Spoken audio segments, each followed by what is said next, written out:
కాబట్టి మన జీవితాల్లో ప్రభు యొక్క చిత్తము ఏమిటంటే ఆయన్ని స్తుతించడం, ఆయన్ని గణపరచడం. That is the will of God. అందుకనే మనము ఆరాధనలోకి వస్తున్నాం, ఆరాధన చేశాం. కానీ ప్రభు మన దగ్గర నుండి కోరేది ఏంటంటే ఏదో మాటల ద్వారా, లేకపోతే ఏదో ఒక రొటీన్ మెథడ్లో ఏదో వెళ్ళాలి, పాటలు పాడాలి, కూర్చోవాలి, అక్కడి నుంచి మళ్ళీ రావాలి అన్నట్టుగా కాకుండా ప్రభు మనకు ఒక పాఠం నేర్పిస్తున్నాడు. అది యోహాను సువార్త మీకు తెరవబడలేదండి. యోహాను సువార్త 4వ అధ్యాయంలో ఆ స్త్రీతో, సమరయ స్త్రీతో మాట్లాడుతున్నాడు.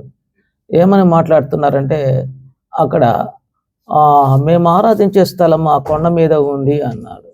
ఆ కొండ ఏదంటే గెరిజీము కొండ. అంటే సమరీయులు అక్కడ ఆరాధిస్తారు దేవుణ్ణి. అది గెరిజీము కొండ అంటాం. సరే, ఆ కొండ మీద మేము ఆరాధించవలసిన స్థలం అక్కడ ఉంది, మేము అక్కడికి వెళుతామంటే అప్పుడు యేసు ప్రభు ఒక మాట అంటాడు. అక్కడ ఏమన్నాడంటే, అమ్మ, మీకు తెలియని దాన్ని ఆరాధించువారు, మేము మాకు తెలిసిన దానిని ఆరాధించువారము అంటాడు. అంటే you don't know what you are doing and what you are worshipping. మీరు ఏ విధంగా ఆరాధన చేస్తున్నారో అది మీకు తెలియదు. కానీ ప్రభు అన్నాడు, మీరు మీకు తెలియని దానిని ఆరాధించుచున్నారు, మేము మాకు తెలిసిన దానిని ఆరాధించుచున్నామన్నాడు. అంటే ఆరాధన చేసేటప్పుడు, ఆయన్ని స్తుతించేటప్పుడు, ఆయన గణపరిచేటప్పుడు ఆయన ఏమై ఉన్నాడో తెలుసుకోవాలి. మనం మొట్టమొదటిగా we must know who Jesus Christ is in our life. ఆయన మన జీవితంలో ఏమి చేశాడు, ఆయన మనకి ఏమై ఉన్నాడు, ఆయన ఏమి చేశాడు అన్నటువంటి విషయాన్ని మనము గ్రహించిన వారముగా చూసినట్లయితే అక్కడ మనము ఆరాధించాలట. అందుకనే ప్రభు యొక్క వాక్యంలో యెహోవా ఉత్తమముడని రుచి చూచి తెలుసుకొనండి అంటున్నాడు. రుచి చూచి తెలుసుకునే దానికి ఏమన్నా ఇది పలావా నోటితో ఇక్కడ చూడండి నాలుగుతో పెట్టి దేవుడు మంచివాడండి అని చెప్పేదానికి నో, దట్ ఈస్ యువర్ ఏమిటంటే ఆ రుచి చూచి తెలుసుకోవాలంటే మన ప్రాక్టికల్ లైఫ్లో, మన అనుదిన జీవితంలో యేసయ్య మనకు ఏమై ఉన్నాడు, మన పట్ల ఏమి చేశాడు, ఆయన చేసిన మేళ్ళు ఏమిటి, ఆయన చేసిన ఉపకారములు ఏమిటి అన్న అంశాన్ని వచ్చి తెలుసుకోవడమే రుచి చూచి తెలుసుకోవాలా. అంటే ఇక్కడ దేవుని యొక్క వాక్యములో అనేక విధాలుగా ఉన్నాయి. God is merciful, God is loving God. దేవుడు కృప చూపినవాడు. అంత మాత్రమే కాదు, దేవుడు ప్రేమ స్వరూపిని రాయబడ్డాది, దేవుడు న్యాయవంతుడని రాయబడ్డాది, దేవుడు సత్యవంతుడని రాయబడ్డాది. అనేక అంశాలను గురించి, దేవుణ్ణి గూర్చిన లక్షణాలు అక్కడ ఉన్నాయి. కానీ ఇవన్నీ కూడా ఏమిటంటే మన యొక్క లైఫ్లో ప్రాక్టికల్గా వాటిని అనుభవించాలని దేవుని యొక్క చిత్తం. అనుభవించే రీతిలో మనం ఏం చేయాలంటే ఒకవైపు ఆయన అనుభవిస్తూ రుచి చూస్తూ దేవుణ్ణి స్తుతించాలా అన్నాడు. అందుకనే మీరు మీకు తెలియని దాన్ని ఆరాధిస్తున్నారు, మేమైతే మాకు తెలిసిన దానిని ఆరాధిస్తున్నాం. కాబట్టి ఏ విధంగా తెలుసుకోవాలా అంటే యేసు ప్రభు అక్కడ అంటున్నాడు, అమ్మ, ఒక కాలం వచ్చుచున్నది, ఆ కాలంలో ఇక్కడైనా సరే అక్కడైనా సరే మీరు ఆరాధించరు. ఎక్కడ ఆరాధిస్తారు? మీరు ఎక్కడ ఆరాధిస్తారు? Where is the place of your worshipping? మీరు ఆరాధించే స్థలం ఎక్కడ అంటున్నాడు. అక్కడ కాదు, ఇక్కడ కాదు అంటున్నాడు. అక్కడ కాదు, ఇక్కడ కాదు అంటున్నాడు. That is not the place of worshipping. మీరు నిజంగా ఆరాధించాలంటే, ఎక్కడ నన్ను స్తుతించాలంటే, నన్ను గణపరచాలంటే నిజమైన స్థలము ఎక్కడ అంటే అక్కడ యేసు ప్రభు ఒక మాటల్లో చెప్తున్నాడు 4వ అధ్యాయంలో. ఏమంటున్నాడంటే అక్కడే కాదు, ఇక్కడే కాదు, యెరూషలేం పట్టణంలో కాదు, సమరయ కొండ మీద కాదు, అక్కడే కాదు, ఇక్కడే కాదు. ఒక రోజు వస్తుంది, దేవుణ్ణి ఆరాధించేవారు ఒక సమయం వస్తుంది, ఆత్మతో సత్యముతో ఆరాధించాల. సో మనము ఆరాధించే బిడలం. మనం ఎట్లా ఆరాధించాలా, దేవుణ్ణి ఎట్లా స్తుతించాలా, ఎట్లా గణపరచాలంటే ఆయన ఆత్మతోనూ సత్యముతోనూ ఆరాధన చేయాలట. ఇక్కడ యేసు ప్రభు దేనికి ప్రాముఖ్యత ఇస్తున్నాడంటే ఏ వర్షిపింగ్ ప్లేస్కి అక్కడ లేదు. ఇక్కడ ఈ స్థలంలోనే వచ్చి, ఈ మందిరంలోనే వచ్చి మిమ్మల్ని దేవుడు ఆశీర్వదిస్తాడు, ఆరాధించండి అంటాడు. నో, ఈ స్థలంలోనే మీరు ఆరాధించాలంటాడు. కానీ ఆరాధించే స్థలం ఎక్కడంటే మనము క్రీస్తులోనే ఆరాధించాల్సిన సమయం ఎక్కడ? క్రీస్తులోనే. మనం ఆయన గణపరిచేది ఎక్కడ? క్రీస్తులోనే. అందుకనే ప్రభు అంటున్నాడు, ఆత్మస్వరూపైనటువంటి క్రీస్తులోనే మనం ఉండాలి. సత్యం అంటే ఆయన వాక్యములోనే అంటుకట్టబడాలి. దాని ద్వారానే నీవు ఆరాధన చెయ్యాలి. మనం అందరం ఆరాధనలో కూడుకున్నాం. ఆరాధన కూడుకున్నప్పుడు మన జీవితాల్లో, అనుదినమైనటువంటి జీవితాల్లో ఆయన చేసిన ఉపకారముల కొరకు మనం ఏం చేయాలంటే కృతజ్ఞతాస్తుతులు చెల్లించాల. అది మనం జరుపుకుంటున్నాం. థ్యాంక్స్ గివింగ్ అంటాం. ఈ థ్యాంక్స్ గివింగ్ అనేది పోయిన వారం కొంతమంది చేస్తున్నారు, ఈ వారం కొంతమంది చేస్తున్నారు. ఒక సెలబ్రేషన్గా చేస్తున్నారు. It is not a celebration. అర్థమవుతుందండి? నీ హృదయంలో నుండి ప్రతిరోజు వచ్చేది, ప్రతి గడియ, ప్రతి నిమిషము మన హృదయంలో నుండి వచ్చేది. ఇప్పుడు సిస్టర్ గారు చెప్పినారు కదా, హీబ్రూ పత్రిక అక్కడ చూసినట్లయితే 13వ అధ్యాయం 15వ వచనంలో అక్కడ ఏమని రాయబడ్డది అంటే, అక్కడ చూడండి, మనము ఆయన ద్వారా దేవునికి ఎల్లప్పుడూ స్తుతియాగము చేయుదుము. సో మనము ఏమి చేయాలంటే దేవునికి ఎల్లప్పుడు, ఆల్వేస్ ఎల్లప్పుడు ఇది నోట్ చేసుకోండి. ఎల్లప్పుడు ఆల్వేస్. మనం ప్రయాణించేటప్పుడు కూడా, మనం నిద్రపోయేటప్పుడు కూడా, మనం లేచినప్పుడు కూడా, మనము ఉద్యోగాలు చేసేటప్పుడు కూడా, మనం సమయమందు అసమయమందు ఎల్లప్పుడూ మనము దేవునికి ఎల్లప్పుడు స్తుతియాగము చేసేదము. It is a sacrifice of praising to God. ఇంగ్లీష్లో it is a sacrifice to praising to God. అంటే స్తుతియాగము అంటే ఇది ఒక యాగం మండుతూనే ఉంటుంది. ఒక యాగం చేసేటప్పుడు దాన్ని డిస్టర్బ్ చేసేదానికి లేదా, అది మండుతూనే ఉంటుంది ఆ యాగం. అంటే ఎల్లప్పుడూ మండుతూ ఉండాలా, ఎల్లప్పుడూ మన నోటిలో నుంచి ఆ స్తుతి యాగము రావాలా. అందుకనే దీన్ని ఏమన్నాడంటే మన మినిస్ట్రీలో జిహ్వా ఫలం అని రాయబడ్డది. ఏ ఫలం అది? జిహ్వా ఫలము. అందుకని కింద భాగంలో మనము ఆయన నామమును ఒప్పుకొనొచ్చు, జిహ్వా ఫలమును అర్పించదము. జిహ్వా ఫలమును అంటే నోట్లో నుంచి వచ్చేది. ఇది ఒక ఆత్మ సంబంధమైనటువంటి ఆ యొక్క మేనిఫెస్టేషన్స్ ఆఫ్ ద స్పిరిట్లో ఒక భాగం ఏంటంటే జిహ్వా ఫలాలు రకరకాలుగా ఉన్నాయి. ఆత్మ ఫలాల్లో అపోస్తుడైన పౌలు ఇక్కడ ఎత్తి చూపిస్తున్నాడు. ఏమిటంటే ఆత్మ ఫలాల్లో ఒక ఫలం ఏంటంటే, నీ జీవితంలో ఏముండాలంటే నీవు దేవునికి నోటి ద్వారా దేవునికి స్తుతించే విధంగా నువ్వు ఉండాలా. ఎప్పుడంటే always, at any time, not only in Sunday, not only in the place of worshipping. ఈ యొక్క స్థలంలోనే కాదు నువ్వు ఆరాధించేది, నువ్వు ఇంటికి వెళ్ళినా, పండుకున్నా, నువ్వు తండ్రి కుకింగ్ చేసేటప్పుడు కూడా నీవేం చేయాలంటే దేవునికి జిహ్వా ఫలము అర్పించాలా. It is a continuous process. అంటే ఆ ప్రభు అంటాడు, it is just like a sacrifice. అది ఒక యాగము తోపట, దేవునికి సమర్పించేది యాగము, బలి. అది దేవుడు అంగీకరిస్తాడు. ఒక బలి అర్పించినప్పుడు ఇజ్రాయిల్ ప్రజలు ఒక బలిని అర్పించేటప్పుడు దాని మీద ఏం చేస్తారంటే, అది అక్కడ పెట్టినప్పుడు ఏమవుతుందంటే దేవుడు అంగీకరిస్తాడు. ఎప్పుడైతే అంగీకరిస్తాడో వారి యొక్క పాపములు, వారి శాపము అంతా తొలగిపోతుంది. అర్థమవుతుందా? కానీ ఇప్పుడు నీవు జిహ్వా ఫలం ఎప్పుడైతే దేవుణ్ణి స్తుతిస్తూ ఎల్లప్పుడు ఆల్వేస్ నువ్వు ఆయన్ను స్తుతిస్తూ గణపరుస్తూ ఉంటావో, అప్పుడు ఏమవుతుందంటే మన పాపములన్నీ కొట్టివేయబడతాయి. అందుకని అక్కడ అన్నాడు చూడండి, మనము దేవునికి ఎల్లప్పుడూ స్తుతియాగము చేయొచ్చు, ఆయన నామమును ఒప్పుకొనొచ్చు. ఇక్కడ చూడండి, ఆయన నామమును ఒప్పుకొనొచ్చు.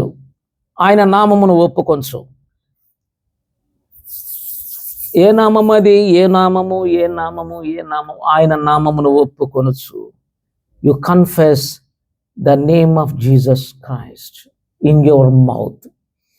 అంటే నీవు ఆయనకు స్తుతి అర్పణ చెల్లించేటప్పుడు, నీవు దేవుణ్ణి మహిమపరిచేటప్పుడు, జిహ్వా ఫలం ఇచ్చేటప్పుడు నీ నోట్లోంచి ప్రతి వచనంలో కూడా ఏ నామం ఉండాలంటే యేసు నామం. You remember that. యేసు నామములో నాకు స్వస్థత, యేసు నామములో నాకు ఆరోగ్యం ఇచ్చావు, యేసు నామములో నా జీవితాన్ని పొడిగించావు, యేసు నామములో నన్ను ఆశీర్వదించావు, యేసు నామములో నన్ను దీవించావు, యేసు నామములో నన్ను కాచి కాపాడినావు ఈ రోజంతా అని చెప్పి we have to adore and praise him in the name of Jesus. ఆయన నామమును ఒప్పుకొనొచ్చు. జిహ్వా ఫలమును అర్పించేదు అంటే అక్కడ యేసు నామం గానే లేకపోతే వేస్ట్. సరే, ఈరోజు మనము థ్యాంక్స్ గివింగ్ గురించి మనం చెప్తున్నాం. ఇది నేను ఇంట్రడక్షన్గా చెప్తున్నా. అంటే ఇప్పుడు మనము చూడండి, డే అండ్ నైట్ ఆయన్ని ఏం చేయాలా? ఆయన్ని స్తుతించాలా. We pay thanks to the lord. ఎందుకు ఆయన నామాన్ని స్తుతించాలా అని కానీ చూసినట్లయితే, ఈ స్తుతి అనేది బైబిల్లో కానీ చూసినట్లయితే చాలా ఇంపార్టెంట్ ఇది బైబిల్లో. ఈ బైబిల్లో ఈ స్తుతి, దేవుణ్ణి గణపరచడం, దేవుణ్ణి మహిమపరచడం ఎక్కడి నుంచి స్టార్ట్ అయిందంటే ఇది పరలోకం నుండే స్టార్ట్ అయింది. మొట్టమొదటిగా పరలోకంలోనే స్టార్ట్ అయింది ఈ దేవుణ్ణి స్తుతించడం, దేవుణ్ణి గణపరచడం, దేవుణ్ణి మహిమపరచడం. దయచేసి మీరు యెషయా గ్రంథం 6వ అధ్యాయం 4వ వచనం చూడండి. యెషయా గారు అక్కడ ఒక దర్శనాన్ని చూస్తున్నాడు. పరలోకంలో ఉండేటువంటి దేవుని యొక్క దర్శనాన్ని గురించి చూస్తున్నాడు. చూసేటప్పుడు అక్కడ ఏమని రాయబడ్డదో చూడండి దయచేసి. యెషయా గ్రంథం 6వ అధ్యాయం 4వ వచనం.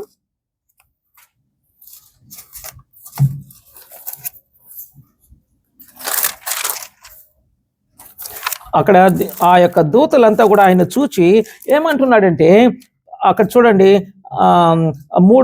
మూడవ వచనం చదువుతాను. సైన్యములకు అధిపతిగా యెహోవా పరిశుద్ధుడు, సర్వలోకము ఆయన మహిమతో నిండి ఉన్నది అని గొప్ప స్వరముతో గాన ప్రతిగానములు చేయుచుండిరి. వారి కంఠ స్వరము వలన గడప కమ్ముల పునాదులు కదులుచు మందిరము ధూపము చేత నిండగా. ఇక్కడ ఆ యొక్క దూతల యొక్క సైన్య సమూహం అంతా కూడా ఏమిటంటే, యెహోవా పరిశుద్ధుడు, హోలీ హోలీ హోలీ, పరిశుద్ధుడు, ఆ పరిశుద్ధుడు సర్వలోకమునకు ఆయన మహిమతో నిండి ఉన్నది. ఈ భూలోకమంతా ఆయన మహిమతో నిండి ఉన్నది. ఆయన పరిశుద్ధుడు అని చెప్పి ఎట్లా అండి? సింపుల్గా 2 మాటలు చెప్తున్నారా? ఆ యొక్క ధ్వని సైన్య సమూహం అంతా, దూతల యొక్క సైన్య సమూహం అంతా ఉండేటప్పుడు అక్కడ జరిగిందంటే ఆ యొక్క శబ్దానికంట ఏంగా మారిపోయిందంటే, వారి కంఠస్వరము వలన గడప కమ్ముల పునాదులు కదిలిపోయినాయి. It is a loud voice. అంటే ఇప్పుడు చూడండి, కొన్ని వేల వాట్లతో మ్యూజిక్ చేసేవాళ్ళు స్పీకర్స్ పెడతారు, పెద్ద పెద్ద స్పీకర్స్, ఈ పక్క ఆ పక్క అక్కడ. అది ఒక ఇంట్లో కానీ బయట కానీ దాన్ని కానీ ప్లే చేస్తే ఆ యొక్క ఇల్లు అంతా కూడా అట్టట్ట షేక్ అవుతుంది ఆ శబ్దానికి. అంత పవర్ఫుల్ మాట సౌండ్. ఇప్పుడు ఇన్ని వేల దూతలు చూడండి ఒకేసారి హోలీ హోలీ, పరిశుద్ధుడు, మా దేవుడు పరిశుద్ధుడు, ఆయన పరిశుద్ధుడు, సర్వలోకము ఆయన మహిమతో నింపబడ్డాది అని చెప్పి వాళ్ళు ఏం చేస్తున్నారంట? అరుస్తున్నారట, కేకలు వేస్తున్నారట. వేసేటప్పుడు ఆ యొక్క ధ్వనికి కూడా ఆ మందిరం యొక్క ఏమైపోయింది? కడప గమ్ములు పునాదులంతా కూడా ఏమైపోయినాయి? కదిలిపోయినాయట. అంత శబ్దముతో ఈరోజు మన నోట్లోంచి దేవుణ్ణి గాన స్తుతిస్తూ గణపరుస్తామంటే, వీడు వెర్రివాడు, ఏంది ఇట్ట మాట్లాడుతున్నారు, జస్ట్ సైలెన్స్. నీట్ అంటే పరలోకం అనేది సైలెన్సా? నేను అడుగుతాను. పరలోకంలో నిశ్శబ్దంగా అట్లేగా కూర్చొని దేవుడు ఎదురుగా కూర్చోంటే అట్లా మౌనంగా ఉంటారా పరలోకానికి పోతే? మీరు అనుకుంటారా సైలెన్స్ అని? It is a light of noise. It is a day and night, lot of noise in the heaven. మేము కొత్తలో మారు మనసు పొందిన తర్వాత చూడండి, అప్పుడు బ్రదర్ పాలా సిర్లారీ గారు అప్పుడు అక్కడికి వచ్చినాడు, నాయుడుపేటకు వచ్చినాడు. మీటింగ్స్ జరిగినాయి, అనేకమైనటువంటి అద్భుతాలు జరిగినాయి. మేమందరం ఆ రోజుల్లో ఏం చేసేవాళ్ళంటే, మొట్టమొదటిగా ప్రార్థనకు ముందు దేవుణ్ణి స్తుతించేవాళ్ళం. హల్లెలూయా, స్తోత్రం, హల్లెలూయా హల్లెలూయా హల్లెలూయా హల్లెలూయా హల్లెలూయా అని గట్టిగా అరుస్తూ స్తోత్రం. అక్కడ ఉండేటువంటి కొంతమంది క్రిస్టియన్స్ అక్కడనే ఉన్నారు. వాళ్ళంతా ఉండి ఏం చేశారంటే, మేము ఉదయాన్నే 4 గంటలకు లేచి ప్రార్థనలో గట్టిగా స్తోత్రం చెల్లించేవాళ్ళం, హల్లెలూయా అని గట్టిగా గట్టిగా సో అందరూ దాదాపు ఒక 4-5 మంది చేరి యేసు రత్నం అన్న అందరం కూడా కలిసి ఆ విధంగా మొట్టమొదటిగా గొప్ప స్వరంతో మమ్మల్ని దేవుణ్ణి స్తుతించేవాళ్ళు. వాళ్ళు అన్నారు అప్పుడు ఏమన్నా తెలుసు, ఒక మంచి సాక్ష్యం మమ్మల్ని గురించి ఇచ్చినారు. ఏమంటే వీళ్ళు ఉప్పుడు బియ్యం తిని అరక్క ఈ విధంగా కేకలేస్తున్నారండి. నన్న మాటలు మమ్మల్ని అందరినీ ఉప్పుడు బియ్యం తిని వీళ్ళకి అరగకుండా అరిగేదానికంటే మేము కేకలేస్తున్నామట. హలో, ఎవరండి? క్రిస్టియన్సే. అట్లా ఎగతాళి చేసేవాళ్ళు అనుకునేది మేమేందంటే, ఓహో నిజమే వీళ్ళు అనుకుంటే అనుకోనిలే, దేవుడు మాలో ఆత్మని ఇచ్చినాడు, నింపినాడు కాబట్టి ఆత్మ ఏం చేస్తుంది? ప్రేరేపిస్తుంది గట్టిగా అరువు అని. మేమేం చేస్తాం? We are unable to stop. మేము దాన్ని అసలు కంట్రోల్ చేయలేము. దాన్ని నోట్లోంచి గట్టిగా స్వరం వస్తుంటే అది మా వల్ల కాదు. వాళ్ళు అనుకుంటే అనుకోనిలే అన్నారు. చూడండి, అనేక మంది మమ్మల్ని దూషించినారు ఆ రోజుల్లో. అర్థమవుతుందండి? వీళ్ళు సోంబర్లను ఏమన్నారు తెలిసి ఒక మాట ఇంకొక మాట. మేము బైబిల్ పెట్టుకొని ఎప్పుడు దేవుని కీర్తిస్తూ, మేము ఎప్పుడు డిస్కషన్ చేసుకుంటూ, ఎప్పుడు దేవుని వాక్యం చెప్తూ ఉంటే ఏమన్నారు తెలుసా? వీళ్ళు సోంబేర్లు, వీళ్ళు పని బాటలేని వాళ్ళు, మాటకొస్తే బైబిల్ పట్టుకొని వీళ్ళు తిరుగుతున్నారు, వీళ్ళకి పని బాటలేదన్నారు. హలో, సోంబేర్లు అంటే బైబిల్ పట్టుకున్న వాళ్ళు సోంబేర్లు. అర్థమవుతుంది? దేవుని స్తుతించేవాళ్ళు, దేవుని గణపరిచేవాళ్ళు, దేవుని మహిమపరిచేవాళ్ళు అరక్క తినక, మేము తినింది అరక్క, అర్థమవుతుందండి, దేవుని స్తుతిస్తున్నాం. ఇంకా ఉండాలండి చాలా చెప్పేదానికి, టైం లేదు ఇది. కాబట్టి ఇలాంటి పరిస్థితులు గుండా మనం వెళుతున్నాం. కానీ వీళ్ళందరూ పరలోక రాజ్యానికి పోతే, ఇక్కడ చూడండి, ఇక్కడే తట్టుకోలేకపోతే పరలోక రాజ్యానికి పోతే వీళ్ళు ఏం చేయాలండి? వీళ్ళు చెవులు ఏం పెట్టాలా? దూదులు పెట్టాలా? పోరు. వెరీ గుడ్, మంచి క్వశ్చన్, మంచి ఆన్సర్. కాబట్టి వీళ్ళు టాలరేట్ చేయలేరు. కాబట్టి దేవుడు మన దగ్గర నుండి కోరేది ఏంటంటే, ఈ యొక్క దేవదూతల కంటే మనల్ని దేవుడు అధికమైనటువంటి వారిగా సృష్టించాడు. దేవుడు చూడండి, we are the image of God made us in the image of God. ఆయన నరులను మన పోలిక చొప్పున తయారు చేస్తామని ఆయన పోలిక చొప్పున తయారు చేశాడే కానీ దూతల్ని తయారు చేయాల. So angels are not the image of God. కానీ మనము ఎవరమంటే ఆయన పోలిక, ఆయన బిడ్డలం, ఆయన కుమారులం. కాబట్టి ఈ దూతలే ఆరాధించేటప్పుడు మన తండ్రి అయినటువంటి దేవుణ్ణి ఎంతగా ఆరాధించాలా, ఎంతగా ఘనపరచాలా, ఎంతగా స్తుతించాలా. అర్థమవుతుందండి? ఇంకొక వచనం చూపిస్తాను చూడండి. ప్రకటన గ్రంథం 4వ అధ్యాయంలో,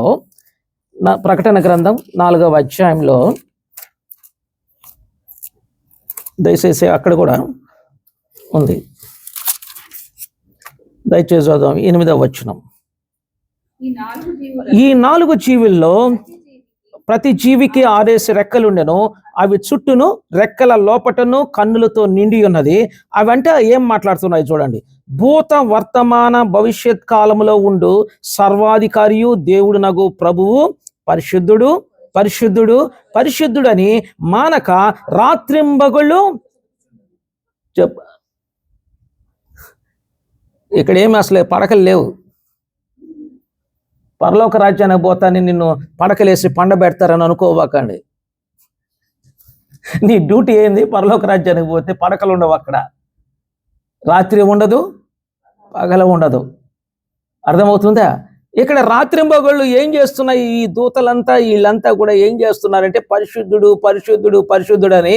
మొదట నేను యెషయా గ్రంథంలో చదివిన ప్రకారం ప్రకటన గ్రంథంలో కూడా ఈ దేవదూతల్ని దేవుడు ఎత్తి చూపిస్తున్నాడు. ఎట్లా ఆరాధిస్తున్నాయో చూడండి నన్ను అని. ఎట్లా ఆరాధిస్తున్నాయి? రాత్రింబగళ్ళు. అందుకని మీరు మానక ఆయన నామమున జిహ్వాఫలం ఒప్పుకొనుచు జిహ్వాఫలమును అర్పించేదము. మన నోటితో మానక డే అండ్ నైట్ ప్రతి విషయంలో ప్రతి సమయంలో ఆయన్ని స్తుతించాలట, ఆయన్ని గణపరచాలట. ఇక్కడ ఏమని రాయబడ్డదంటే, ఇక్కడ చూడండి, అక్కడ ఏమని స్తుతిస్తున్నా అంటే 11వ వచనంలో చూడండి, 11వ వచనంలో నీ చిత్తమును బట్టి నీవు సమస్తమును సృష్టించితివి, నీ చిత్తమును బట్టి అవి ఉండెను, దానిని బట్టి సృష్టింపబడిన గనక నీవే, చూడండి, నీవే మహిమ, ఘనత, ప్రభావములు పొందనర్హుడు అని చెప్పుచు తమ కిరీటములను ఆ సింహాసనం ఎదుట వేసిరి. ఇక్కడ పరలోకంలో పెద్దలు ఉన్నారు, 24 మంది పెద్దలు. ఈ పెద్దలందరూ దేవుని సముఖంలో ఉండేటప్పుడు ఈ పెద్దలు అన్నారు, కిరీటాలు మాకు నెత్తిన ఉన్నా కూడా, అర్థమవుతుందా, మహిమ ప్రభావములు పొందనర్హుడు ఎవరు? నువ్వే దేవా, నువ్వే దేవా, మేం కాదు. ఒకవేళ మా నెత్తిన కిరీటాలు ఉన్నా కూడా వేస్ట్ అవి.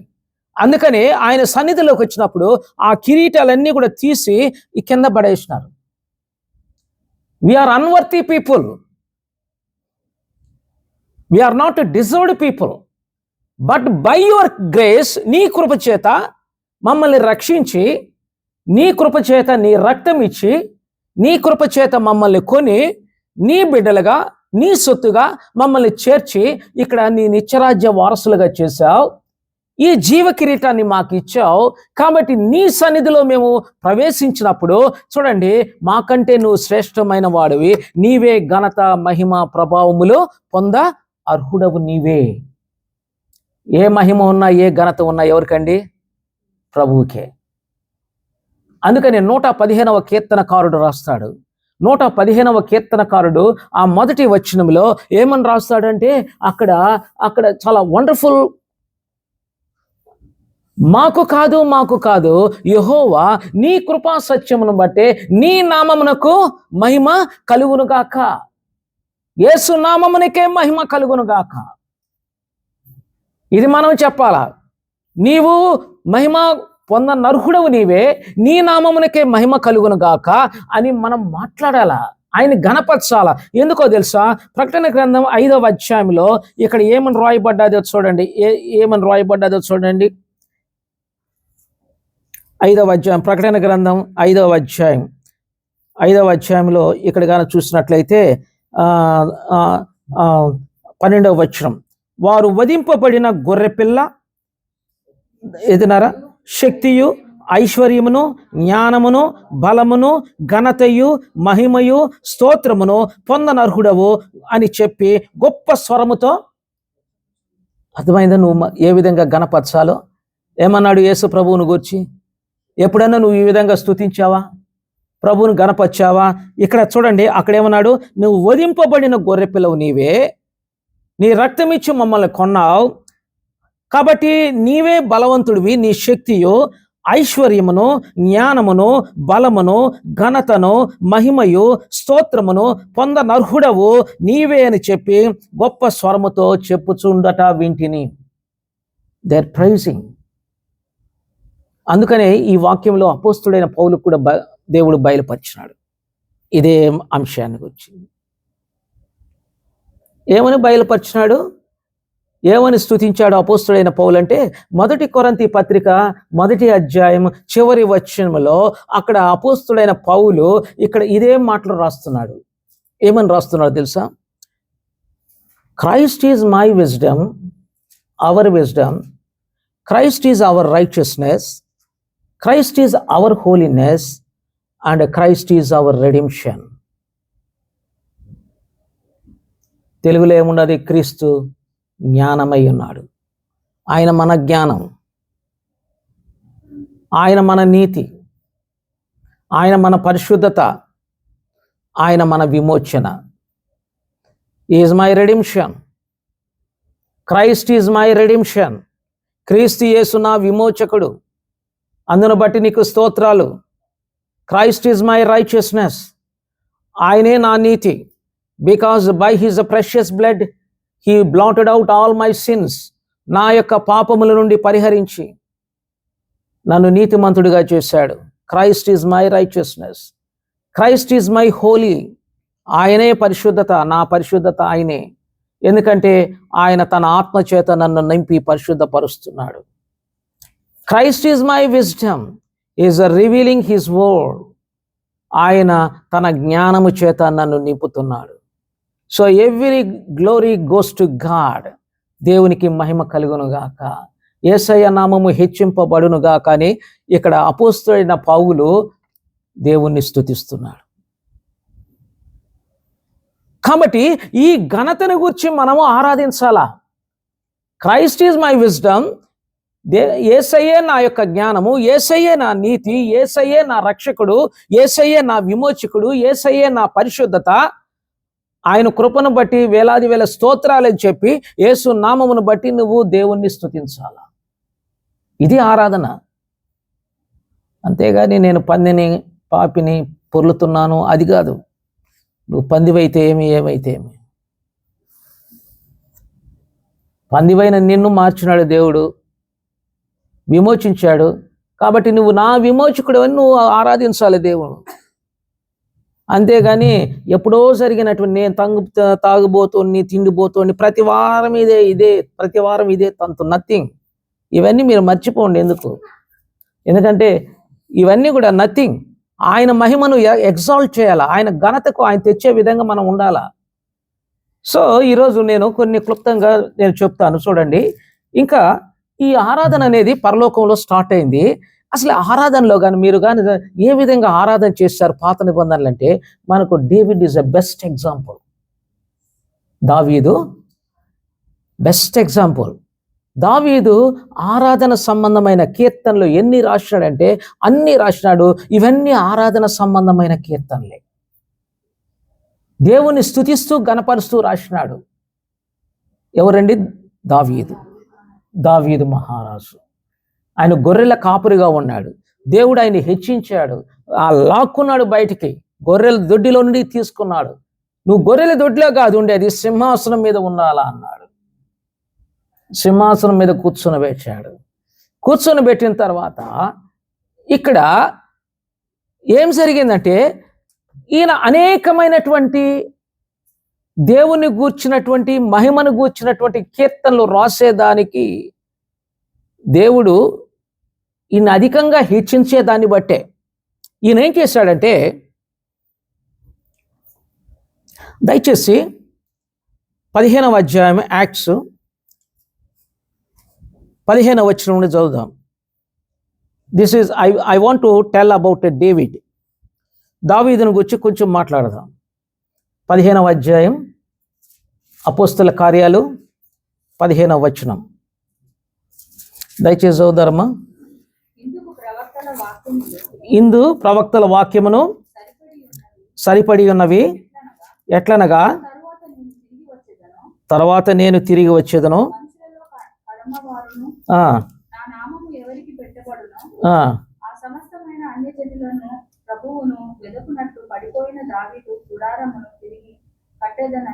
కట్టేదను, దాని పాడైన వాటిని తిరిగి కట్టి దాన్ని నిలువ పెట్టేదనని అనాది కాలం నుండి ఈ సంగతులను తెలియపరిచిన ప్రభువు సెలవిచ్చుచున్నాడు. You understand this? ఏంది దావీదు గుడారం? పడిపోయిన దావీదు గుడారమును తిరిగి కట్టేదను, దాని పాడైన వాటిని తిరిగి కట్టి దాన్ని నిలువబెట్టేదను. సో ఈయన యాకోబు గారు అంటాడు, ఇక్కడ యాకోబు మాట్లాడుతున్నాడు. ఇక్కడ ప్రభు యొక్క శిష్యుల్లో ఒక ఆయన, ఈయన మాట్లాడుతూ ఏమన్నాడు? పడిపోయిన దావీదు గుడారాన్ని నేను తిరిగి కట్టిస్తా, లేపుతా. అది బీటలు వారినప్పుడు దాన్ని ఏం చేస్తాను? నేను చక్కదిద్దుతా. ఏంది దావీదు గుడారం ఏంది? ఎప్పుడైనా మీరు థింక్ చేశారా? పడిపోయిన దావీదు గుడారాన్ని నేను తిరిగి లేపుతానన్నాడు. పడిపోయిన దావీదు గుడారాన్ని లేపుతానన్నాడు.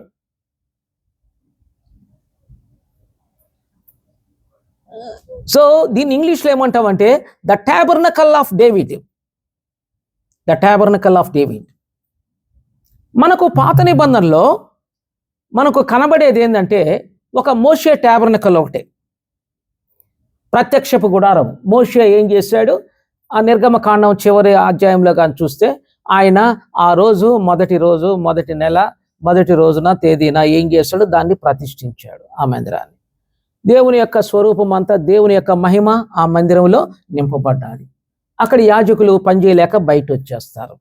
So God is began to dwelling in that tabernacle, that is called Moses tabernacle అంటాం.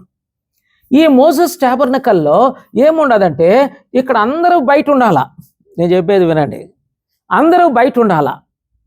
మీరు కూడా బయట ఉండాల్సిందే. ఇప్పుడు మోషే కాలానికి వెళితే ఈ యొక్క మందిరం అనుకోండి, ఈ మందిరం బయటనే నిలబడాలా మీరందరూ కూడా. అంతే, ఔటర్ కోర్ట్ అంటాం దాన్ని.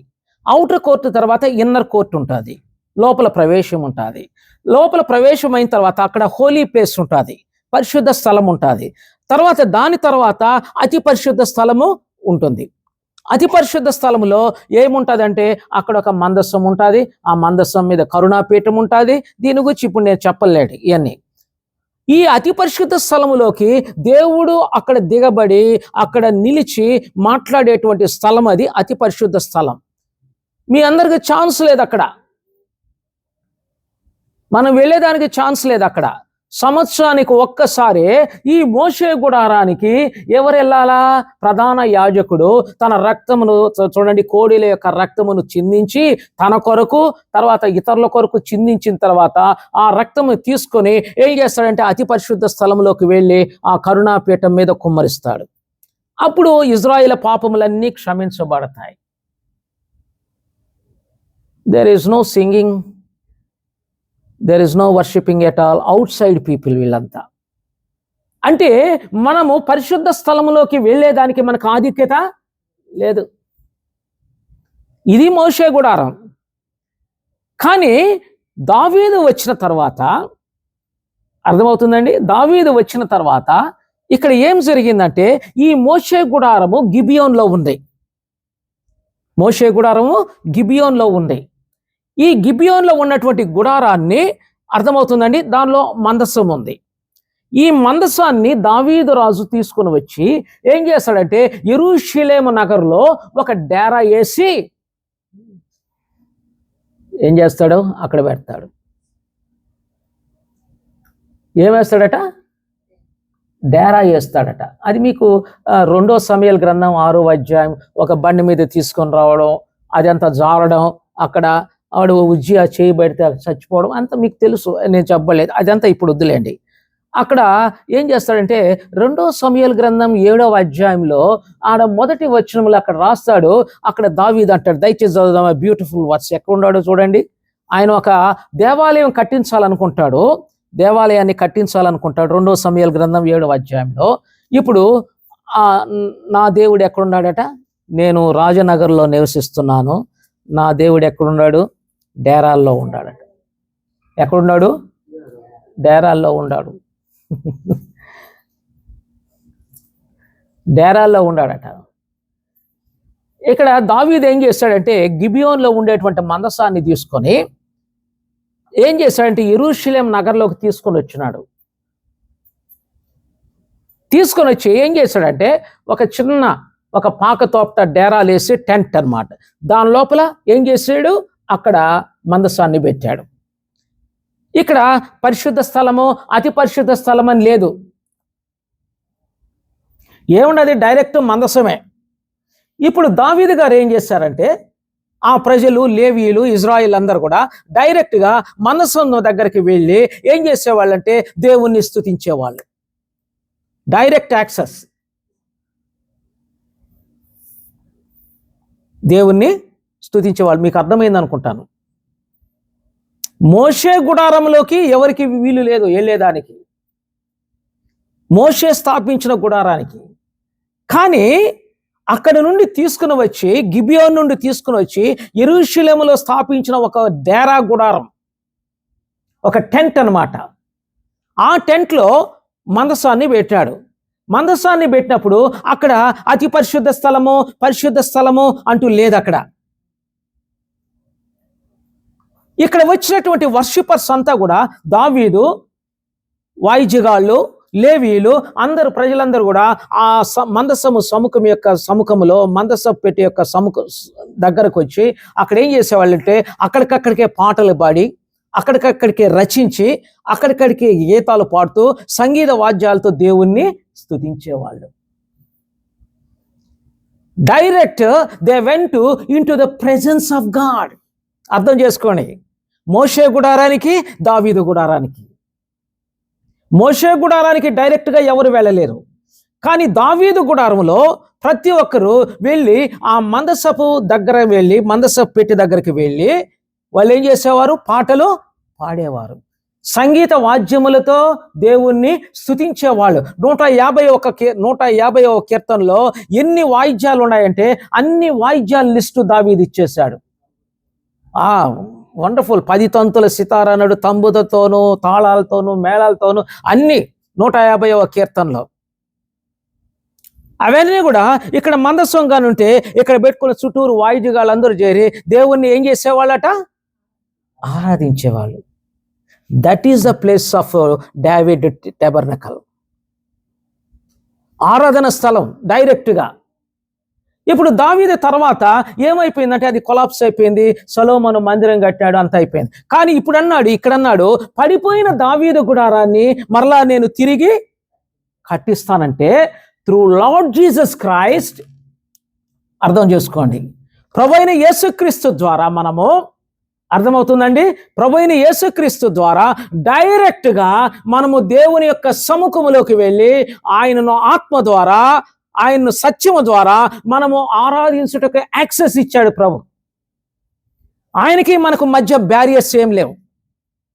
ఆయనకి మనకు మధ్య ఎవరన్నా మధ్యవర్తులు ఉన్నారండి? స్తుతించేదానికి నేను చెప్తాను, మోషే గుడారానికైతే మధ్యవర్తులు ఉన్నారు, అక్కడ బ్యారియర్స్, తెరలు ఉన్నాయి. దావీదు గుడారానికి ఏమీ లేదు, అది పడిపోయింది. కానీ మరలా తిరిగి లేపుతానన్నాడు. ఎట్లా లేపినాడంటే ప్రభువైన యేసుక్రీస్తు ఈ లోకంలో దావీదు కుమారుడుగా వచ్చాడు. ఆయన సిలువలో నీ కొరకు తన ప్రాణాన్ని క్రయధనంగా చెల్లించాడు. నువ్వు వెళ్ళలేనటువంటి దేవుని సముఖములోకి నిన్ను చేర్చేదానికి తన ప్రశస్తమైన రక్తమును చిందించాడు. ఆయన చనిపోయి తన ప్రాణాన్ని ఇట్ ఈస్ ఫినిష్డ్ అని చెప్పి ఎప్పుడైతే వదిలాడో అప్పుడు ఆ అతి పరిశుద్ధ స్థలములో ఉండేటువంటి ఆ తెర ఏమైపోయింది? చినిగిపోయింది. అంటే దాని అర్థం ఏంటంటే we are having direct access to enter into the presence of the holy God.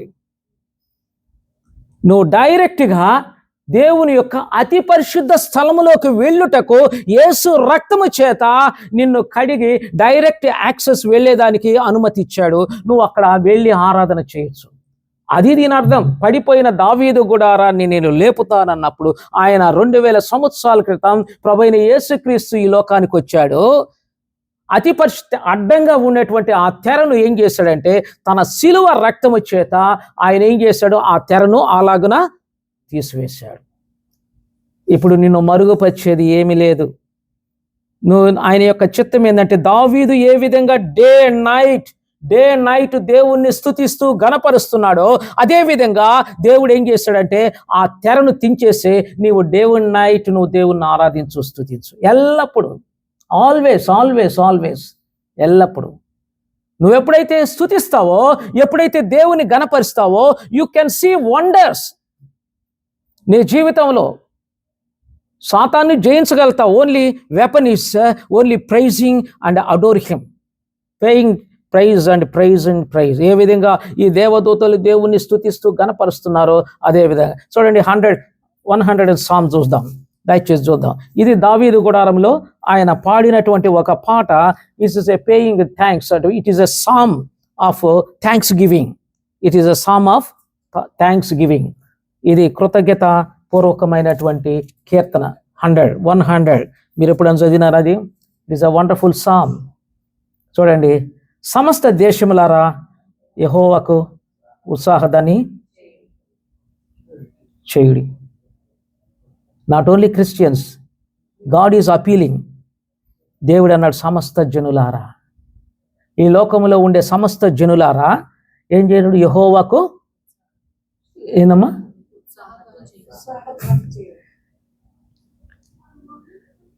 You make great noise. ఇంగ్లీష్లో ఏమని ఉన్నది? ఇంగ్లీష్లో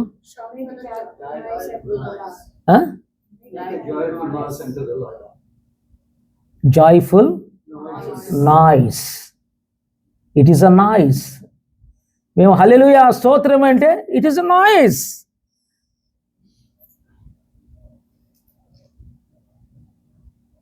అర్థమవుతుంది. దేవుడు చెప్తున్నాడు నాయిస్ చేయమని, అరవమని, కేకలు వేయమని. ఒకసారి చిన్న బిడ్డలు చిన్న బిడ్డలు ఒకసారి హోసన్నా హోసన్నా హోసన్నా అరుస్తున్నారు, గట్టిగా కేకలేస్తున్నారు.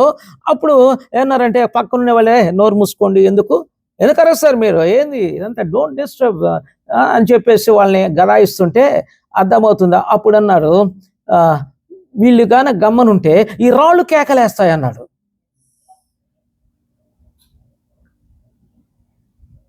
వీళ్ళ నోరు సరే మూపిచ్చేస్తావు, వీళ్ళ గమ్మనుంటే ఈ రాళ్ళు ఏం చేస్తాయి, కేకలు వేస్తాయి.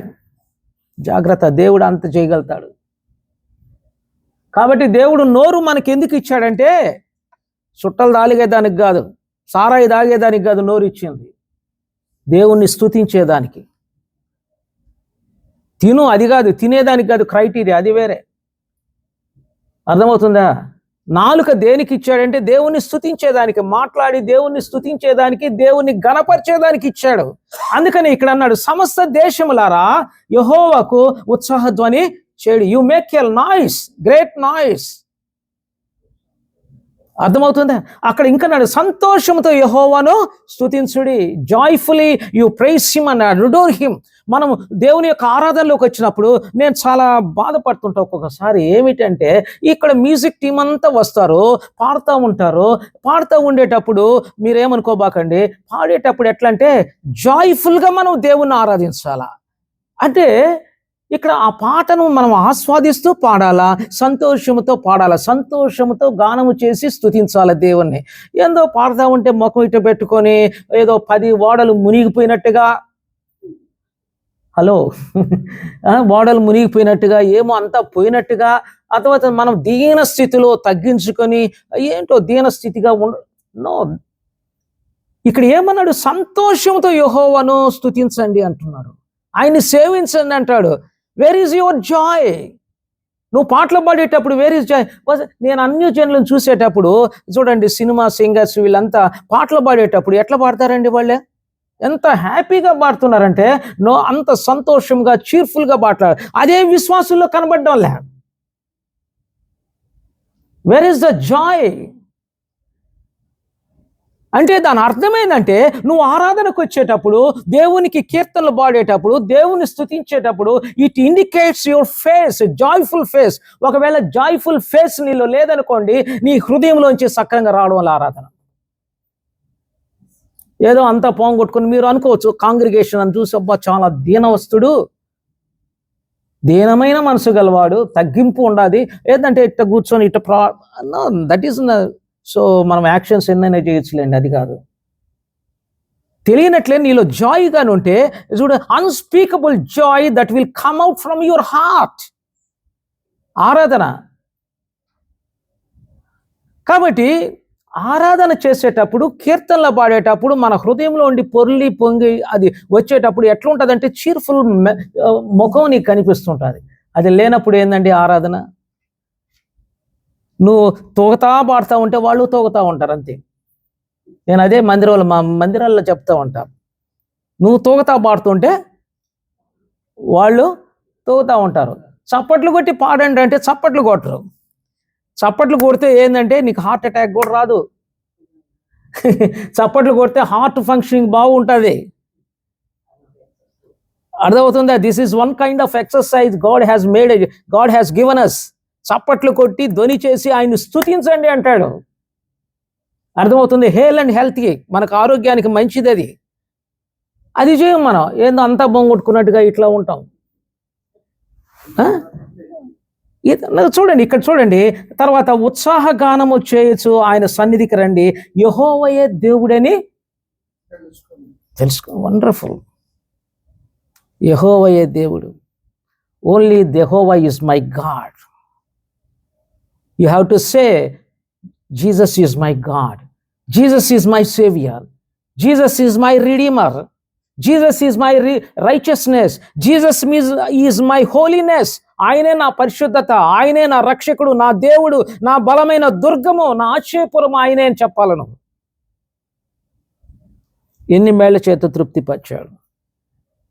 ఎందుకో తెలుసా, నిన్న క్వశ్చన్ నన్ను కొంతమంది అడిగితే, why we should worship him, మనం ఎందుకు ఆరాధించాలా దేవుణ్ణి, వై అంటే ఇక్కడ దీనికి సమాధానం దావీదు చెప్తున్నాడు. ఏమిటంటే ఇక్కడ చూడండి, ఆయన మనల్ని పుట్టించను, ఆయన మనలను పుట్టించను, మనము ఆయన వారము, మనము ఆయన ప్రజలము, ఆయన మేపు. అది అర్థం చేసుకో, అది అర్థం చేసుకోరు. ఎందుకు ఆరాధించాలా, ఏమి ఆరాధించకపోతే ఏమి, నేను ప్రార్థన చేస్తున్నా కాదు, ప్రార్థనకు ముందర ఆరాధన ఉండాలని దేవుని వాక్యం చెప్తుంది. ఇక్కడ ఏమన్నాడంటే మనం ఎవరమో తెలుసా, మనము పుట్టించను, ఆయనే మనల్ని పుట్టించను, మనము ఆయన వారము. మనల్ని పుట్టించినాడు కాబట్టి who is God, is our father. 23వ కీర్తన ధ్యానించండి. యెహోవా నా కాపరి, నాకు లేమి కలగదు. ఎందుకండి ఆయన కాపరత్వాన్ని తీసుకున్నాడు. ఇక్కడ అంటాడు ఆయన మేపు గొర్రెలము. ఎందుకు ఆయన కాపరిగా నీకున్నాడు? నేను అంటాను, నీ బిడ్డల్ని ఎప్పుడు నువ్వు ఏం చేస్తావు, నీ బిడ్డల పట్ల ఎట్లా ఉంటావు? కాపరత్వం ఉంటుంది. వాడు కింద పడిపోతాడేమో, వాడేమన్నా అక్కడ కాలం ఉండదు, వాడు దానిలో పడిపోతాడేమో, వాడు అది తింటే జబ్బు అవుతుందేమో. అర్థమవుతుందండి? ఎంత కేర్ఫుల్గా ఒక కాపరత్వం అని మనం తీసుకుంటాం. ఎందుకంటే సో మన చిల్డ్రన్ కాబట్టి మనమంతా చేస్తాం. అది కాపరత్వం. ఎందుకంటే మన బిడ్డలు కాబట్టి తండ్రి ఏం చేస్తాడంటే కాపరిగా వాళ్ళని నడిపిస్తారు. ఇదే ఇక్కడ అన్నాడు, ఏమన్నాడంటే ఆయన మనల్ని పుట్టించను, ఆయన వారము, మనము ఆయన వారము, మనము ఆయన ప్రజలము, ఆయన మేపు గొర్రెలం. దీని గురించి ఎప్పుడైనా ప్రభువా నీవే నా కాపరివి, నీవే నా కాపరివి. ఒక వాక్యం అక్కడ ఉన్నది, నేను మరణాంధకారంలో ప్రవేశించినను నేను ఏ అపాయమునకు. ఎప్పుడన్నా దీని గురించి నువ్వు మాట్లాడినావా? ఎప్పుడన్నా దేవా నేను మరణాంధకారంలో నేను ఉన్నప్పటికి కూడా నీవు నన్ను, నీ దుడ్డు కర్ర, నీ దండము నన్ను ఆదరించినందుకు స్తోత్రం. You have to speak like it, you have to pray like it. ఆ దావీదుకారుడు అంటాడు, నీ దండము, నీ దుడ్డు కర్ర నన్ను ఆదరించును. ఎంత మాట అండి! మరణాంధకారపు లోయ. 91వ కీర్తనలో మోషే రాస్తాడు, ఆయన రెక్కల కింద ఆశ్రయము, ఆయన రెక్కలతో నిన్ను కప్పును. ఓ వండర్ఫుల్ దేవా, నన్ను ఇంతవరకు నీ రెక్కల కింద నాకు ఆశ్రయం ఇచ్చావు, నీ రెక్కలతో నన్ను కప్పినావు, వేటకాని ఊర్లోండి నన్ను తప్పించావు, నాశనకరమైన తెగులు రాకుండా నన్ను కాపాడినావు, అందును బట్టి నీకు వందనాలు, స్తోత్రాలని చెప్పాలా.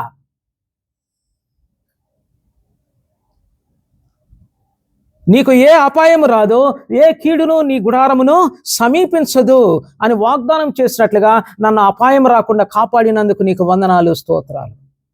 నువ్వు బయటికి వెళుతున్నావు కదా, దేవుని వాక్యం ఏం చెప్తుందో తెలుసా? నువ్వు బయటికి వెళ్ళినప్పుడు ఆశీర్వదిస్తాను, లోనికి వచ్చినప్పుడు దీవిస్తాను, ఇది మొదలుకొని యెహోవా నీ రాకపోకలందు తోడుగా ఉంటానని వాగ్దానం చేశావు. సో థ్యాంక్ యూ లార్డ్, నేను బయటికి వెళ్ళినప్పుడు నాతో ఉన్నావు, లోనికి వచ్చినప్పుడు నాతో ఉన్నందుకు నీకు వందనాలు, స్తోత్రాలు, నన్ను ఆశీర్వదించినందుకు నీకు వందనాలు అని చెప్పాలా. We are blessed with Abraham blessing. మనం అబ్రహాం యొక్క ఆశీర్వాదాలు పొందుకున్న వారం. ఎవరు బికార్లుగా లేరు ఇక్కడ. యేసు ప్రభువు నమ్ముకున్న వాళ్ళు అడుక్కు తినేవాళ్ళుగా దేవుడు చేయాల. నేను అదే మా మందిరంలో చెప్తున్నా, యేసు ప్రభువు నమ్మినప్పుడు ఎంతో కష్టాల్లో ఉన్నవారు, కానీ ఈ రోజు ఏంటంటే మంచి గృహాలు కట్టుకొని, మంచి టీచర్లుగా, మంచి ఉద్యోగస్తులుగా ఉండి ఒక సౌఖ్యమైనటువంటి జీవితంలో వాళ్ళు పొందుతున్నారు. ఎందుకంటే we are receiving the blessing of Abraham. Abraham యొక్క ఆశీర్వాదాలు రుచి చూస్తున్నా. రుచి చూసేటప్పుడు నువ్వేమనాలా? ప్రభువా, నా కొరకు నీవు శాపగ్రస్తుగా మారి నా శాపమనంతా నువ్వు భరించి, ఇదిగో అబ్రహాం యొక్క ఆశీర్వాదాలు నాకు ఇచ్చినందుకు కూడా నీకు వందనాలు, స్తోత్రాలయ్యా అని చెప్పి ఆయన కనపరచాలా. ఇంతవరకు నీవు నన్ను కాపరిగా ఉండి నడిపిస్తున్నావు అన్నాడు. అందుకనే చూడండి, యెహోవా నా కాపరి, నాకు లేమి కలగదు అన్నాడు. ఎప్పుడైనా లేమి వచ్చిందండి? ఏమన్నా ఒక 2-3 రోజులు పస్తు పెట్టినాడా దేవుడు? యేసు ప్రభుని ఎరిగిన తర్వాత నేను చెప్పేది, ఎరక్క ముందు కాదు. ఎప్పుడైనా స్తుతించావా? నాకు లేమి లేకుండా కాపాడిన నా కాపురమైనందుకు నీకు వందనాలని చెప్పాలా, స్తుతించాలా. యెహోవాయే నా కాపరి. Thanks giving. ఇక్కడ చూడండి, ఆయన మేపు గొర్రెలము. ఇక్కడ 4వ వచనంలో కృతజ్ఞతాస్తుతులు చెల్లించుచు ఆయన గుమ్మములో ప్రవేశించుడి అన్నాడు. ఎట్లా రావాలండి మనం ఆయన గుమ్మంలోకి? ఎట్లా రావాలా? కృతజ్ఞతాస్తుతులు చెల్లించాలి. నీ మనసులో కృతజ్ఞత. దేవా, ఈ సమయం నాకు ఇచ్చినందుకు వందనాలు. నన్ను నీ ఆరాధనకు తీసుకుని వెళుతున్నందుకు నీకు వందనాలు. దేవా, నిన్ను స్తుతించే సమయాన్ని నాకు ఇచ్చినందుకు వందనాలు అని చెప్పి కృతజ్ఞతాపూర్వకంగా ఆయన గుమ్మములో ప్రవేశించు. చూడండి, ఆయనను స్తుతించుడి, ఆయన నామమును ఘనపరచుడి. యెహోవా దయాళుడు, ఆయన కృప నిరంతరం. నా వాక్యం అదే. It is a beautiful words. The lord is good. యెహోవా మంచివాడు. యెహోవా మంచివాడు. ఆయన మంచి ఏంటంటే, ఒక్కసారి నువ్వు వెనక్కి వెళ్ళిపో. నువ్వు పుట్టిన మొదలుకొని ఇప్పటి వరకు నీ జీవితంలో ఎన్ని మేళ్ల చేత తృప్తిపరచున్నాడు. యేసుక్రీస్తును నమ్మిన తర్వాత నిన్ను ఏ మేళ్ల చేత తృప్తిపరిచినాడో జ్ఞాపకం చేసుకో. ఆయన ఎంత మంచి దేవుడో అంత మంచి దేవుడు. Is a loving God. Not only loving God, is a gracious God. ఆయన కృప కలిగిన వాడు. You remember that gracious God అంటే you are a undeserved person. నువ్వు పొందడానికి కూడా యోగ్యత లేదు. ఏ యొక్క ఆశీర్వాదం కూడా పొందుటకు నీకు అర్హత లేదు. Because of you are a sinner. అర్థమవుతుందండి? పాపివి కాబట్టి నీవు యేసు అనే నామములో ఎత్తబడేదానికి కూడా నీకు అర్హత లేదు. ఆయన ఆశీర్వాదాలు పొందుటకు కూడా నీకు అర్హత లేదు. కానీ అన్డిజర్వ్డ్ పీపుల్ అయిన నిన్ను ప్రేమించి ఏం చేశాడంటే పొందడానికి నీకు అర్హతను కల్పించాడు. నీ పాపములను క్షమించాడు, నీ దోషములను పరిహరించాడు, నీకు స్వస్థతనిచ్చాడు, నీ హృదయాన్ని మేలు చేత తృప్తిపరిచినాడు, దీర్ఘాయుష్యం నీకు ఇచ్చాడు. అబ్రహాము యొక్క ఆశీర్వాదాల చేత తృప్తిపరుస్తున్న ప్రభు. కాబట్టి by his grace alone, Martin Luther అన్నాడు, grace alone, grace alone, Christ alone, faith alone, word of God is alone, glory to God alone. Glory to God. Martin Luther ఫైనల్గా గ్లోరీ టు గాడ్. వీటిని బట్టి దేవుణ్ణి స్తుతించండి, వీటిని బట్టి దేవుణ్ణి గణపరచండి. ఎందుకంటే ఆయన కృపలను తలంచండి, ఆయన ప్రేమను గురించి తలంచండి. ఎన్ని మేళ్ల చేత నిన్ను తృప్తిపరిచాడు. అందుకనే ఆ కీర్తనకారుడు రాస్తాడు, యెహోవా చేసిన మేళ్ళన్నిటి కొరకు నేను ఏమీ ఇవ్వగలుగుతాను దేవా, నేనేమి ఇవ్వగలుగుతాను. స్తుతించు, గణపరచు, ప్రార్థన చేయి. ఎప్పుడైతే ప్రార్థన చేస్తావో దేవుడికి అధికమైన సంతోషం. ఆయన నీ దగ్గర నుంచి కోరేది ఏందండి? నీ దశంభాగాలు కాదు. నీ దగ్గర నుంచి కోరేది ఏంది? ఏం కోరడంలే. ఆయన ఇచ్చిన రక్షణ బట్టి కేవలం ఆయన్ని స్తుతించి గణపరచాలి. అదే నేను ఒక్క మాట చెప్పేస్తాను. 10 మంది కుష్ఠరోగులు ఉన్నారు. వాళ్ళు దూరంగా ఉండి, ప్రభువా దావీదు కుమారుడా మమ్మల్ని కరుణించునాయన, కరుణించునాయన అరిచినారు. అప్పుడు యేసు ప్రభు అన్నాడు, మీరు వెళ్ళి యాజకుని కనపరచుకోండి అన్నాడు. ఆ 10 మంది వెళుతున్నారు. 10 మంది వెళ్ళేటప్పుడు 10 మంది స్వస్థత పరచబడ్డారు. అక్కడికి వెళ్ళినారు. ఒకడు మాత్రం వెనక్కి తిరిగి వచ్చినాడు. వీడు సమరయుడు అని బైబిల్లో రాయబడ్డాది. ఆడు వచ్చిన తర్వాత వాడు కాళ్ళ మీద పడి, అర్థమవుతుంది, యేసు ప్రభువును ఆరాధించాడట, స్తుతించాడట, గణపరిచినాడట. అప్పుడు యేసు ప్రభు అన్నాడు, 10 మంది శుద్ధులైనారు కదా, ఆ మిగతా 90 ఎక్కడ? 90? 9 మంది ఎక్కడ? ఏమి మీకు అందరికీ ఇది దేవుడు మీకు మేలు చేయలేదా? యేసుక్రీస్తు బిడ్డలుగా మిమ్మల్ని రక్షించలేదా? అన్నిటికన్నా ఆశీర్వాదం ఏందో తెలుసా? రక్షణ ఇవ్వడమే అది దేవుని యొక్క వరము, కృప. జ్ఞాపకం చేసుకో. నీవు ఈరోజు దేవుని బిడ్డగా మారినావంటే it is a gift of God. Salvation is the gift of God. నేను ఉచితంగా ఇవ్వబడినటువంటి వరం. ఆ వరాన్ని బట్టి చూడండి ఎంతగా దేవుణ్ణి ఆరాధించాలా, ఎంతగా స్తుతించాలా మనం దేవుని బిడ్డలమైనప్పుడు. ప్రభు అన్నాడు, నువ్వు స్తుతించకుండా ఉంటే నీ కొరకు నేను ప్రాణం పెట్టి నిన్ను రక్షించి నీకు రక్షణ చేత నింపితే, ఆశీర్వాదాల చేత నింపితే నీవు నన్ను గణపరచలేవా, ఆరాధించలేవా? ఎంత గొప్పదండి. ఆ తొమ్మండుగురు ఎక్కడ అన్నారు? ఎక్కడ? కాబట్టి మనం ఆరాధించే స్థలం ఎక్కడంటే ఆత్మతో సత్యముతో. ఆయన ఆరాధించు. ఆయన ఎన్ని మేళ్ళ చేత నిన్ను తృప్తిపరిచినాడు అవన్నీ గ్రహించి ఆరాధించు. ఆయన నామమును ఒప్పుకొనుచు అని రాసినాడు. ఒప్పుకుంటామా? యేసుక్రీస్తు నామము.